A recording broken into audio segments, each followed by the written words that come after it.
اسلام صرف ایک مذہب نہیں ہے، اسلام ایک مکمل دین ہے، ایک پروپر سسٹم ہے، ایک مکمل نظام ہے، اور اس کا چھوٹے سے چھوٹا اصول معاشرے پہ اتنے بڑے امپیکٹ کریٹ کر سکتا ہے آپ سوچ نہیں سکتے۔ آپ اس پرابلم کو سولو کرنا چاہتے ہیں، اللہ کے رسول صلی اللہ علیہ وآلہ وسلم کے صرف ایک حکم پہ عمل کر لیں۔ آپ صلی اللہ علیہ وآلہ وسلم نے فرمایا اپنے ہمسایوں کا خیال رکھو۔ یہ کوئی چھوٹی بات نہیں ہے، E=mc² کی طرح اس کے اندر بھی ایک سمندر بند ہے۔ ذرا غور تو کیجئے، اگر پورا معاشرہ پروپرلی اس حکم کے اوپر عمل کر لے تو کتنے بڑا امپیکٹ کریٹ ہوگا، کتنا گہرا امپیکٹ کریٹ ہوگا۔ معاشرے کے اندر موجود جتنا بھی سفید پوش طبقہ ہے ان کی خودداری پامال ہونے سے بچ جائے گی، ان کی عزت نفس پامال ہونے سے بچ جائے گی۔ اس کے باوجود بھی معاشرے میں اگر آپ کو کہیں گداگر نظر آئیں گے تو پھر اس لیے نظر آئیں گے کہ یہ سارے پیشہ ور گداگر ہوں گے۔ پھر اگر آپ چاہیں تو بحثیت کمیونٹی ان کا بائیک آؤٹ کر دیں، پھر اگر آپ چاہیں تو انہیں پریویل کرتے رہنے دیں۔ معاشرتی بگاڑ کی وجہ سے غربت کے جو ہولناک نتائج دیکھنے کو ملتے ہیں، اگر آپ اسی اصول پہ عمل کر لیں، اسی حکم پہ عمل کر لیں، اپنے ہمسایوں کا خیال رکھیں، اپنے رشتہ داروں کا خیال رکھیں، تو آپ ان نتائج سے بھی بچ جائیں گے۔ غربت کا ایک برائٹر اسپیکٹ بھی ہے۔ غربت چونکہ مصیبت ہے، آزمائش ہے، کہتے ہیں adversity is the mother of all greatness. مصیبت تمام عظمت کا گہوارہ ہے۔ دنیا میں جتنے بھی عظیم شخصیات ہوئی ہیں انہوں نے بڑی مصیبتیں دیکھی ہیں۔ جہاں مصیبتیں آتی ہیں وہاں پہ ہیروز پیدا ہوتے ہیں، وہاں پہ عظیم لوگ پیدا ہوتے ہیں۔ تو مصیبتیں عظیم لوگوں کے لیے اپرچونٹیاں ہیں۔ جہاں پہ غربت ہے، جہاں پہ مصیبت ہے، سمجھیں وہاں پہ کہیں نہ کہیں عظمت چھپی ہوئی ہے۔ دوسری طرف اگر آپ سود جیسی لعنت سے چھٹکارا حاصل کرنا چاہتے ہیں، معاشرے میں سے اس کو جڑ سے اکھاڑ کے پھینکنا چاہتے ہیں، تو اسلام کا ایک واضح اور سادہ سا اصول ہے۔ اللہ رب العزت کی ذات سود کو ناپسند کرتی ہے، صدقات اور خیرات کو پسند کرتی ہے۔ تو سود کو گھٹائیں، صدقات کو بڑھائیں۔ آئیے ذرا پریکٹیکلی دیکھتے ہیں کیسے ممکن ہے۔ پاکستان کے اندر ہر سال لوگ صدقات، خیرات، فطرانہ اور زکوٰۃ میں بلین آف ڈالرز دیتے ہیں، لیکن یہ بلین آف ڈالرز انتہائی ان آرگنائزڈ سسٹم کے تحت معاشرے میں فلو کرتے ہیں، اس لیے کوئی امپیکٹ کریٹ نہیں کر پاتے۔ اگر ریاست جو کہ ماں جیسی ہوتی ہے ایک ادارہ بنائے جس میں یہ سارے لوگ ٹرسٹ کرتے ہوں، مسئلہ یہ ہے کہ ہمیں ریاست پہ اعتبار نہیں ہے، اور ہو بھی کیسے؟ ریاست بڈھے مکاراں دے ہاتھے چ، تو ہم ان مکاروں کے اوپر کیسے اعتبار کریں؟ لوگ بھی اپنی جگہ پہ ٹھیک ہیں جو ریاست پہ اعتبار نہیں کرتے، لیکن لکیلی اگر ان کیس ریاست ایک ایسا ادارہ بنانے میں کامیاب ہو جاتی ہے جس پہ عوام یقین کرتی ہے، تو پھر کیا کریں؟ پورے کا پورا معاشرہ، پورے کا پورے پاکستان کے لوگ اس ادارے پہ ٹرسٹ کریں، اپنے صدقات، خیرات، زکوٰۃ جو کچھ بھی انہوں نے دینا ہے وہ اس ادارے کو دیں۔ پھر اس ادارے کی ذمہ داری ہوگی معاشرے کے اندر موجود جتنے بھی سفید پوش لوگ ہیں ان کی کفالت کریں۔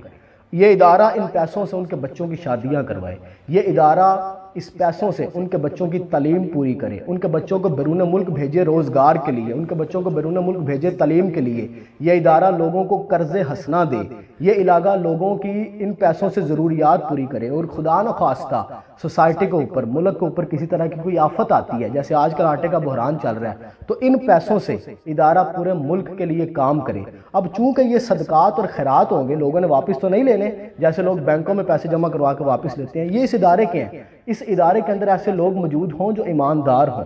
میں چیلنج کرتا ہوں، ایک آدھے سال میں تو نہیں، پر اگر ایسا ایک ادارہ بنا دیا جائے جو صدقات اور خیرات کو ٹیکل کرتا ہو، ساتھ جس پہ لوگ یقین کرتے ہوں، تو 3-4 سالوں کے اندر معاشرے میں اتنا بڑا امپیکٹ کریٹ ہو سکتا ہے، یو کانٹ امیجن۔ لیکن پھر وہی بات کہ لوگ ٹرسٹ کیوں کریں؟ اب دیکھیں، آپ کے پاس اگر ایماندار بندے نہیں ہیں، اس میں اسلام کا قصور نہیں ہے، اسلام نے حل دینا تھا۔ ایماندار بندے پیدا کرنا، ایماندار بندوں کو اوپر لے کے آنا، یہ آپ کا قصور ہے۔ اگر آپ کے پاس نہیں ہے تو یہ آپ کا قصور ہے، آپ کی ناکامی ہے، اسلام کی ناکامی نہیں ہے۔ اگر آپ کے پاس ایماندار قیادت کا فقدان ہے، اسلام کے پاس آپ کے ہر پرابلم کا سلوشن موجود ہے۔ دوسری ایک بہت بڑی پرابلم جو ہم بحثیت معاشرہ فیس کر رہے ہیں، اسلام کو بحثیت دین پریزنٹ نہیں کیا جا رہا۔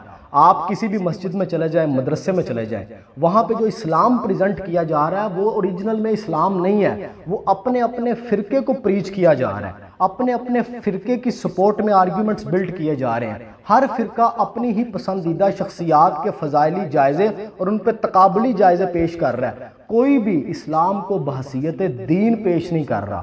آپ کو کہیں بھی ایسی کانفرنس نہیں دیکھنے کو ملے گی جس میں یہ بتایا گیا ہو کہ آئیں آج آپ کو اسلام کے اقتصادی سسٹم کے بارے میں بتاتے ہیں، اسلام کے اکنامک سسٹم کے بارے میں بتاتے ہیں، اسلام کے سماجی سسٹم کے بارے میں بتاتے ہیں، اسلام کے سوشیو اکنامک پرسپیکٹو کو ڈسکس کرتے ہیں۔ آئیے آج اسلام کو ایک دین کے طور پہ، ایک سسٹم کے طور پہ، ایک نظام کے طور پہ ڈسکس کرتے ہیں اور تقابلی جائزہ پیش کرتے ہیں کہ ویسٹ کے پاس جو اکنامک سسٹم ہے، اسلام کا اکنامک سسٹم اس سے بہت بہتر ہے، جو پوری دنیا کے لیے فائدہ مند ثابت ہوگا۔ ویسٹ کے پاس جو سوشیو اکنامک سسٹم ہے، اسلام کا اکنامک سسٹم اس سے بہت آگے ہے۔ ویسٹ کے پاس پرابلمز کے جو سلوشن ہے، اسلام کے پاس پرابلمز کے سلوشن اس سے بہت آگے ہیں۔ ان چیزوں کو کہیں آپ ڈسکس ہوتا نہیں دیکھیں گے، آپ نہ کوئی جلسہ دیکھیں گے ان موضوعات کے اوپر، نہ کوئی کانفرنس دیکھیں گے، آپ شخصیات کے فضائلی تقابل کے اوپر ہی ساری کی ساری کانفرنس دیکھیں گے، کیونکہ دین کو جو لوگ پریچ کر رہے ہیں بڑی معذرت کے ساتھ، وہ لوگ آپ کی آنے والی نسل کو، ہماری یوتھ کو جو سکولوں اور کالجوں کے اندر ہے، مینٹلی طور پہ، ذہنی طور پہ امپریس کرنے میں ناکام رہے ہیں۔ میں بڑی معذرت کے ساتھ کہنا چاہتا ہوں، you are failed to impress your generation. میں کالجز میں جاتا ہوں، یونیورسٹیز کے بچوں سے ملتا ہوں، مجھے پتہ ہے کہ آپ کس طرح فیل ہو رہے ہیں۔ اگر آپ کے پاس ان کے سوالوں کے جواب نہیں ہیں تو اس کا یہ مطلب نہیں کہ اسلام کے پاس نہیں ہے، اسلام کے پاس سوالوں کے جواب موجود ہیں، لیکن آپ اپنے ان اذہان کے کیلیبر کو میٹ نہیں کر رہے۔ وہ جس طرح کے آرگیومنٹس ڈیمانڈ کرتے ہیں آپ نہیں دے رہے۔ آپ یہ کہہ دیں کہ ہم نے اس پرسپیکٹو میں دین کو نہیں پڑھا، جو پڑھ رہا ہے ان سے آپ کو جواب لے کے دیتے ہیں، جب آپ ان کے اوپر اسلام کو مسلط کرتے ہیں وہ آپ سے باغی ہوتے ہیں۔ آپ یقین کریں ہمارے والدین کو ہم سے صرف یہ شکایت ہے کہ تو نماز نہیں پڑھن جاندا، 2 دن ہو گئے میں تینوں مسیتے نہیں دیکھیا۔ انہیں یہ ہم سے کوئی شکایت نہیں ہے، یہ ڈر نہیں ہے ہمارے معاملے میں، خدا نخواستہ ہم اللہ رب العزت کی ذات کو مانتے نہیں ہیں۔ آپ میرا یقین کر لیں، اگر آپ نے آج اس پہ ورک نہ کیا، اگر آج سے آپ نے اپنی اس ینگ جنریشن کو قائل نہ کیا، وہ کیوں اتنا متاثر ہیں ویسٹرن فلسفی سے، وہ کیوں اتنا جھکاؤ رکھتے ہیں ویسٹرن لبرلزم کی طرف، وہ کیوں اتنا جا رہے ہیں ایتھزم کی طرف، کیونکہ اسلام کے جو ریپریزنٹیٹیوز ہیں اپنی یوتھ کو قائل نہیں کر پا رہے۔ انہیں لگتا ہے اس یوتھ کو کہ اسلام ہم پہ امپوز کیا جا رہا ہے، یہ ہمیں انٹلیکچولی قائل نہیں کر رہا۔ اسلام کے پاس ہمارے سوالوں کے جواب نہیں ہے، معذرت کے ساتھ آپ کے پاس جواب نہیں ہے۔ اسلام کے پاس ہر ایک سوال کا جواب ہے، آپ نے ہر کسی کے مینٹل لیول کو سمجھنا ہے، پڑھنا ہے، اس کے مطابق اسے جواب دینا ہے۔ نکل آئے ان لٹریچر ریویو سے باہر، آپ کی جنریشن بہت آگے ہے۔ یہ جو موبائل آپ نے اپنے ہاتھوں میں پکڑا ہوا ہے نا، یہ کوئی آلہ مقبر صوت نہیں ہے، یہ نظریات بناتا ہے اور توڑ دیتا ہے، یہ مائنڈ میکر ہے، یہ مائنڈ چینجر ہے، یہ آئیڈیالوجیز کو بناتا ہے، یہ آئیڈیالوجیز کو توڑ دیتا ہے، یہ مائنڈ بنا رہا ہے آپ کی نسل کے۔ آپ کو اندازہ بھی نہیں ہے آپ کا پالا کتنے بڑے لوگوں سے پڑھنے والا ہے۔ اگر آپ نے اپنی نسل کو امپریس نہ کیا، متاثر نہ کیا، انٹلیکچولی اسلام کی طرف راغب نہ کیا، تو پھر آپ اپنی خیر منا لیں۔ انٹلیکچولی راغب کریں اپنی یوتھ کو اپنی طرف، بتائیں کہ اسلام کے پاس دنیا کے ہر ایک سوال کا جواب ہے۔ اگر آپ کے پاس نہیں ہے تو آپ کے علم کی کمی ہے، برملا اظہار کر دے اس کا۔ انہیں کہیں کہ ہمیں اسلام کے بارے میں صرف عقائد و عبادات کا پتہ ہے، پتر ہم نے کبھی نہیں پڑھا تھا اسلام کو اتنے بڑے لیول پہ جا کے، ہم نے کبھی اسلام کو ایک دین کے طور پہ نہ کبھی سنا ہے، نہ ہم نے کبھی پریچ کیا ہے۔ اسلام کے پاس ہر سوال کا جواب ہے، پتر اسی کبھی پڑھے آنی ہے گا۔ ایڈمائر کر جاؤ، نی ڈاؤن کر جاؤ، کہو کہ ہاں لوگ آ رہے ہیں جو اسلام کو اس لیول پہ پڑھتے ہیں، آپ کے سوالوں کے جواب دیں گے، ہم صرف عقائد اور عبادات کو جانتے ہیں۔ نی ڈاؤن کر جاؤ، مان لینا ہی مراد جے، جو کہتا ہے کہ اسے سب پتا ہے اسے ککھ نہیں پتا، اور جو کہتا ہے کہ اسے کچھ نہیں پتا اسے سب پتا ہے۔ آج سے 1 دہائی قبل اشفاق احمد نے ایک آرٹیکل لکھا تھا کہ مغرب کے مسلمان ہمارے رہنما ہوں گے اور ہم نکمے ان کے پیچھے چلیں گے۔ وجہ وہ لوگ یو ٹرن مار کے اسلام کی طرف آئے ہوں گے، جدید علوم کے مالک ہوں گے، جدید اذہان ہوں گے، انہیں پتہ ہوگا کہ جدید لوگوں کا ذہن کیسا ہوتا ہے، انہیں اسلام ورثے میں نہیں ملا ہوگا، عرق ریزی کے ساتھ وہ اسلام تک پہنچے ہوں گے۔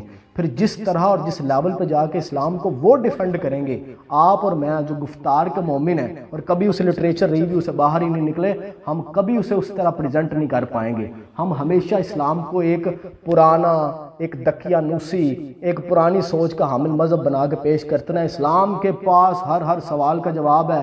اسلام علوم کا بحر بے کراں ہے جو ہر زمانے کے رسم و رواج اور ہر زمانے کی روایات کو بہترین طریقے سے ٹیکل کرتا ہے۔ اسلام کو پتا ہے کہ دنیا میں کون کون سے پرابلمز آئیں گے، کس کس وقت میں آئیں گے اور ان پرابلمز کا حل کیا ہے۔ اسلام کو پتا ہے، قرآن کو پتا ہے، اللہ رب العزت کی ذات نے قرآن میں دنیا کا ہر علم سمو دیا ہے۔ آپ نے اس میں سے نکال سکے تو الگ کیس ہے۔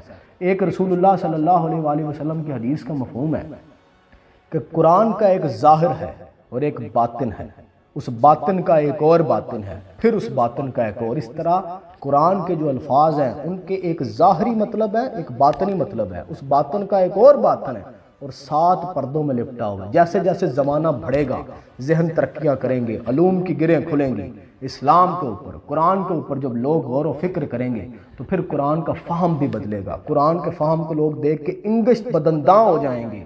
یہ وہ لوگ ہیں جنہوں نے اسلام پہ غور و فکر کیا۔ آپ تو عقائد و عبادات سے باہر نہیں نکل آئے، آپ کے تو پہنچے پتہ نہیں اوپر سے نیچے ابھی تک نہیں ہوئے، 1400 سال گزر گئے ہیں، آپ ان رولوں سے نہیں نکل رہے کہ پہلے ہاتھ دھونے ہیں، کہ پہلے منہ دھونا ہے، کہ پہلے پیر دھونے ہیں۔